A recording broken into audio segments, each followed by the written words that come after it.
Good morning guys, Chris here, and welcome to the first video of my European road trip down to Germany to Munich to the International Auto Show 2023.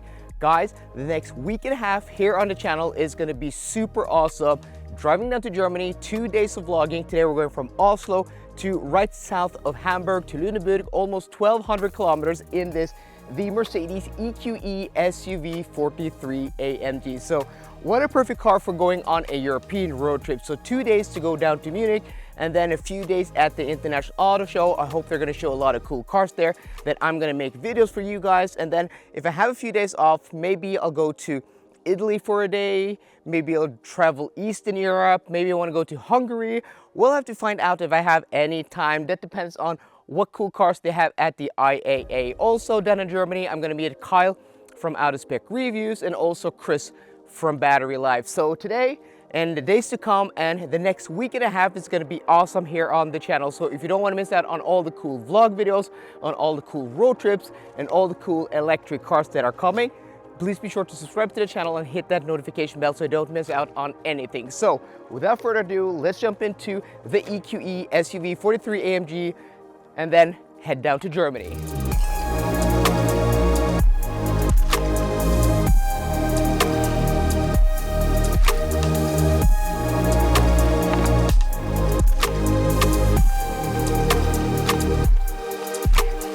After an hour and 15 minutes, an hour and 20 minutes, we have now entered into Sweden, crossed the border, and it's not very far to go from Oslo to the Swedish border. So if you know a little bit about Norway, Norwegians, especially around Oslo, like to go to Sweden to do their weekend shopping because things are usually cheaper: alcohol, tobacco, meat, and other stuff. It's not very far to go, so it kind of makes sense when you put it into perspective. So we've covered 120 kilometers now, 125 kilometers, been on the road for an hour and 20 minutes. As I said, an average consumption 26.0 kilowatt hours per 100 kilometers.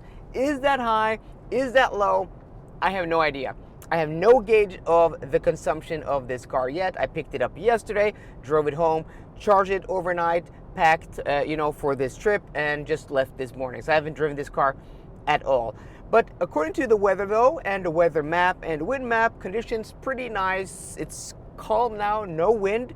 So that's really nice to give us, an accurate consumption. It was 13 degrees Celsius when we started this morning. Now, an hour, 20 minutes later, it's 16 degrees Celsius. And the forecast says once we get to Germany, to Lüneburg, which is where our hotel is, about 45 minutes south of Hamburg, the weather is, well, in the day at least, like 23, 24 degrees Celsius. But since we're arriving at 9 in the evening, probably not that high of temperature. And we're using the route planner of Mercedes today. I'm probably going to show you guys it more in detail later, but it's pretty nice. I just put the hotel into the navigation system.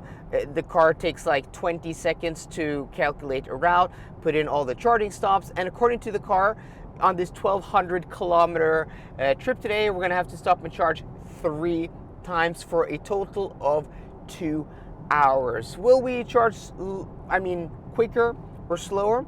I don't know, but 2 hours sounds about correct. Our first charging stop is Recharge, a little bit south of Gothenburg. So we've covered, as I said, I'm around 120 kilometers.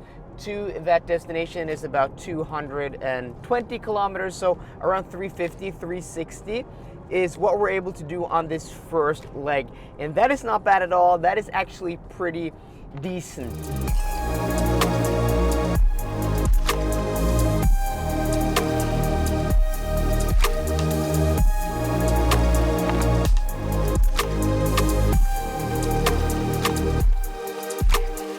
Okay, so we've now connected to the charger here, and before I show you guys the charging speed we're actually going to get and tell you how far we're going to charge and for how many minutes and what we're going to do here, I just want to give a huge thanks to today's video sponsor, Elton, which is the most awesome charging app if you live in the Nordic countries, Norway, Sweden, Finland, or Denmark, because one charging app lets you charge at almost all charge point operators in all of these countries. So one charging app, one map interface, and one payment method. Super easy, and that's the app I used to start this charger. So if you want to support the channel or you just want to travel between any or in any of these countries with ease with one charging app, just make yourself yeah, just make your life easier, go to the link in the description box down below and download the Elton charging app from there. So with that out of the way, let's hop over here and let's check out what charging speed we are getting now. So we connected at 8% state of charge. Let's see if we can flip around the camera here. There we go, 8% state of charge. We're getting 163 kilowatts almost. So how far are we going to charge? How long are we going to charge? So the car wants us to do 3 charging stops for this trip. Maybe we're going to do another one, or maybe we're going to do 3 charging stops. But this charging stop here, the car wants to charge more than an hour and 9 minutes, an hour or 10 minutes to go to 90% state of charge. So I'm not sure if it's going to take that long to go to 90%, more than an hour. That sounds very strange. But what I'm going to do is I'm going to go into the McDonald's, have some breakfast, eat some food, and then we're going to check the state of charge once we get back out here. And if, well, the car wants to charge for half an hour more, I'm going to give you guys a tour of this car, this beautiful EQE SUV 43 AMG. Right after I connected the Mercedes to the charger, the car said 34 minutes of charging time to go to 89%. So I don't know why the route planner was telling me it would take over an hour. Maybe it had the wrong information about the charging speed here. So I went into McDonald's, eaten a little bit of a breakfast, and now I have about 15 minutes left until the car is done charging. So why don't I give you guys a quick tour of this Mercedes EQE SUV 43 AMG. This being the 43 AMG is already a really cool and nice looking version of the EQE SUV. This car in particular with a few options, the black paint color, these optional 22-inch wheels, and also the side steps, just make it look really nice and badass. Also, you can see from the badging here, this has the night package. So all of these are like smoked and darked out, the details on the grille, and yeah, a lot of dead bugs. But we're gonna walk around to the side, and just in profile, I think this car looks really nice. I really do like the look of the EQE SUV, and this being the 43 AMG, I think it looks even better than, well, the normal EQE. Also, you can see here from the rear, we have the blacked out badges, the blacked out Mercedes badge there, and also EQE 43. So this has a 90 kilowatt hour usable battery capacity. The WLTP rated range of the EQE 43 AMG is 476 kilometers, but this, because of the 22-inch wheels, is reduced to 430 kilometers. So not the best when it comes to range. It would have been better if Mercedes gave me a car with smaller wheels, so it would have better range, but I think this is gonna do, and it's gonna be interesting to take this car on a long trip because it's really quiet, it's really comfortable, 476 horsepower, 0 to 100 kilometers an hour in 4.5 seconds. And the top speed, I'm curious about. We're gonna find that out later in this video once we get to Germany, because some sources say 210 kilometers an hour and other sources say 240 kilometers an hour. Which is correct, I don't know, but we'll find out at the end of the video.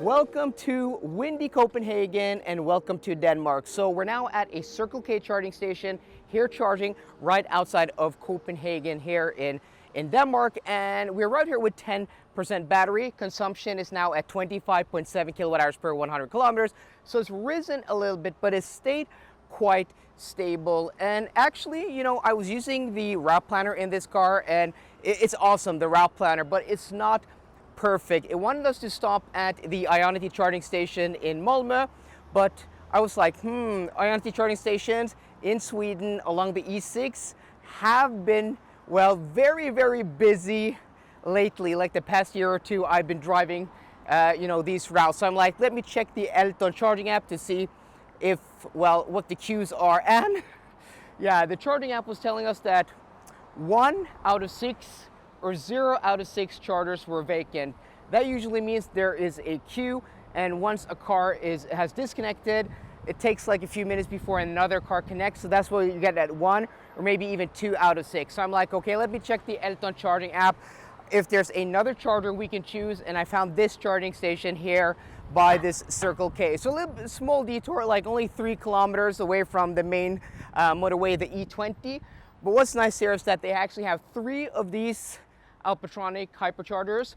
Each of these are 300 kilowatts each with 2 connectors, so 6 cars can charge here and get a maximum of 150 kilowatts. So I'm like, oh, where do I go? Where do I go? Well, I know that the EQC peaks at like 110, 109. So I'm like, okay, he's probably been parked there a while. That's the taxi. So he's not, you know, utilizing the whole full charging speed. But I don't know if these actually have 75 kilowatt modules or 150 kilowatt modules. So let's hop into the car and just check quickly what kind of charging speed we're actually getting, because we're only getting 150 kilowatts. Let me show you this, guys. So when I connected, we peaked at 150, and now we're only getting 150. But still though, 150 is fine.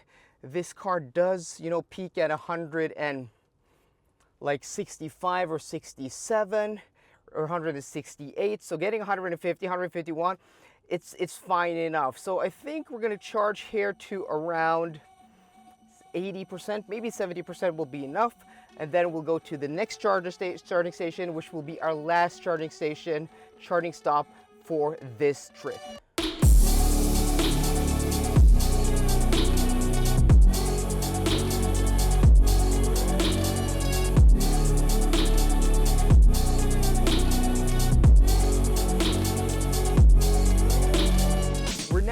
Our third and hopefully our last charging stop of the day at this EQE charging station in Kolding in Denmark. And I say hopefully our last charging stop of the day, and that is because as long as we actually just follow the route planner, go to 84%, the car's estimating we're gonna arrive at our hotel tonight with 2% stated charge. And usually these Mercedes are super accurate when it comes to route planning when it tests these cars home in Norway. Usually if the car's telling you will arrive with 5%, you'll at least arrive with that buffer, but most of the times like 2 to 5% more.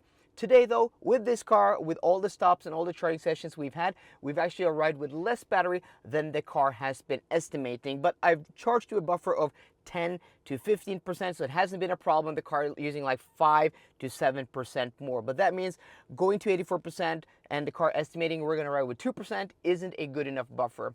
I wanna go to at least having a buffer of 7 to 10%. But I also wanna do a VMAX run, test out the top speed of this car, and you know, once and for all, find out how fast this car goes, 210 kilometers an hour or 240, because the sources on the internet do not agree. And this being an AMG version, it's strange if the top speed is only 210, but it just may be.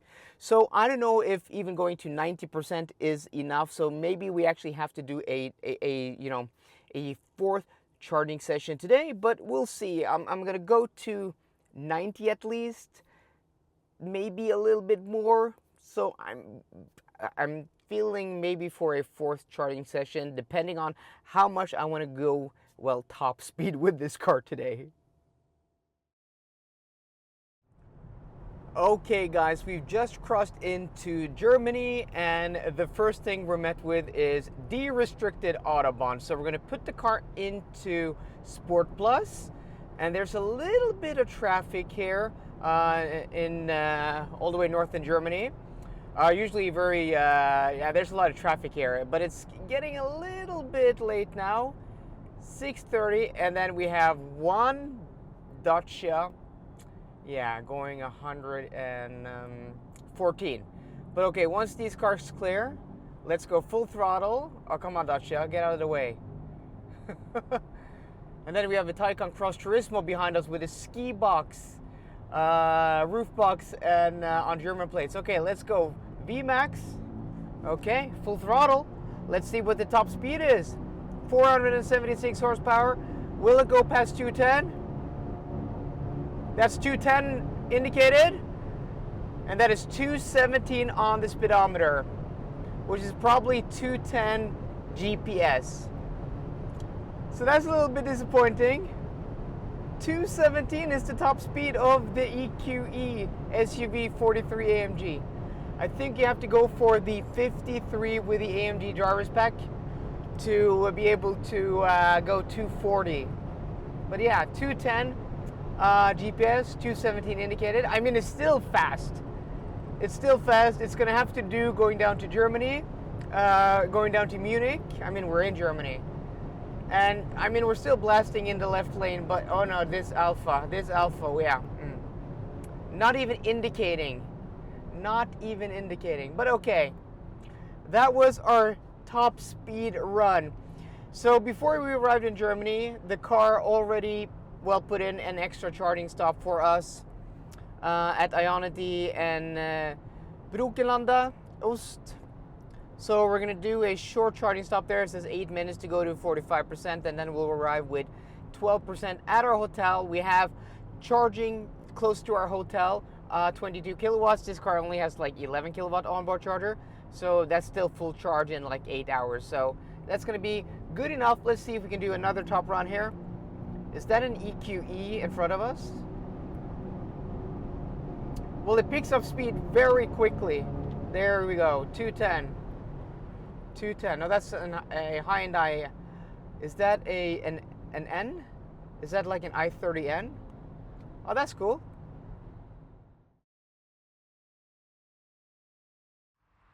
Yeah, it came to a fourth charging stop. We're just doing a quick top up here, 10, 15, 20%. We're probably gonna get max speed now out of this Ionity charger.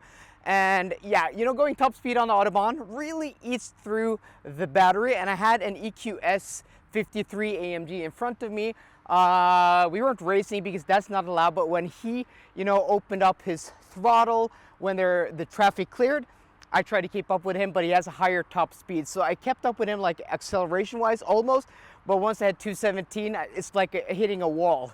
But let's take a look here. We're getting 167 kilowatts now, which is pretty decent. We connected at 14% state of charge. So we're gonna go to, I don't know, it doesn't matter because it's gonna top up really quickly now down low in the battery percentage. So yeah, 16%, 70% already.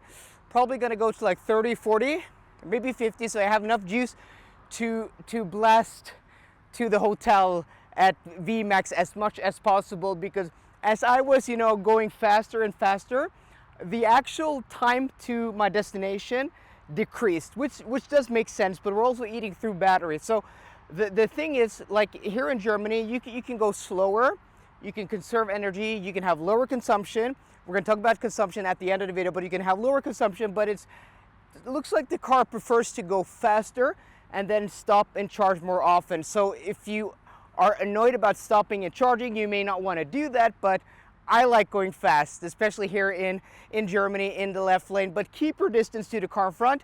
And the regen braking on this car is really good because I have it to the most aggressive. And you know, when a car pulls in front of me, or I just you know want to slow down, I just lift off the throttle and the car does a lot of braking with regen by itself. It's pretty awesome.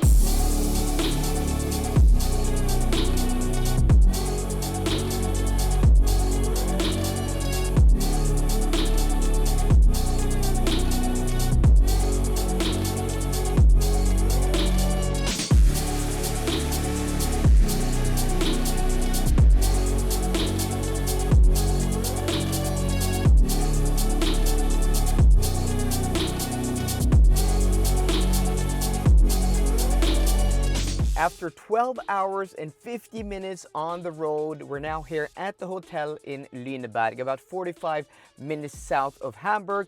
And we arrived here with 4% battery. I'm gonna put all the charging stops, all 4 charging stops and charging sessions, the percent we went from and to, and also the time we spent at the different chargers. So in total, 2 hours and 29 minutes charging.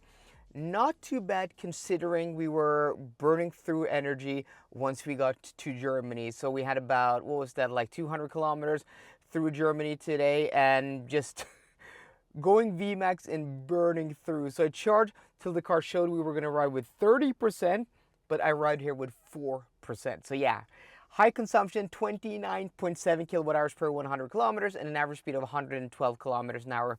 And that even includes going through construction through the whole of Hamburg, where the speed limit was like 80 and 70 and 60 kilometers an hour. So if we just look at the consumption until we came to Germany, it was around 26.5 kilowatt hours per 100 kilometers. So we were able to go between 250 and 300 kilometers today on the charge, depending on how low I wanted to go and how far I wanted to charge into the battery percentage. Not too bad. We're talking about 2.5 hours to 3 hours on the road before stopping and doing like a 30 to 40 minute break and charging stop. And every time I stopped to charge, you know, I went to the toilet, got something to drink, and then checked a few emails and messages, and like I was done. Then I had to rush through everything I had to do, so I had time. So I wasn't spending more time than necessary at the charger. So really no problem at all. And as I said, we could have done this trip today with only 3 charging stops if I didn't try to go VMAX with this car once we hit the German Autobahn. But that's pretty hard with the car I haven't tested before. You want to do that. That's at least what I want to do when I come to a country with de-restricted motorways.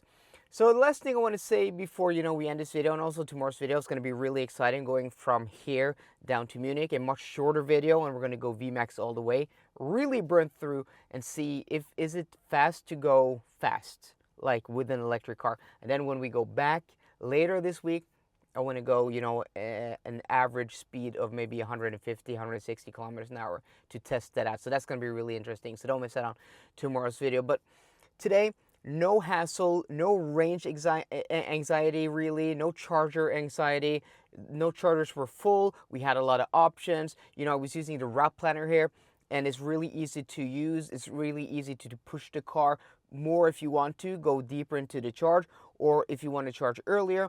It's really easy to use the infotainment system while driving, choosing the charger, sorting speed, and finding chargers along the route. No problems with that at all.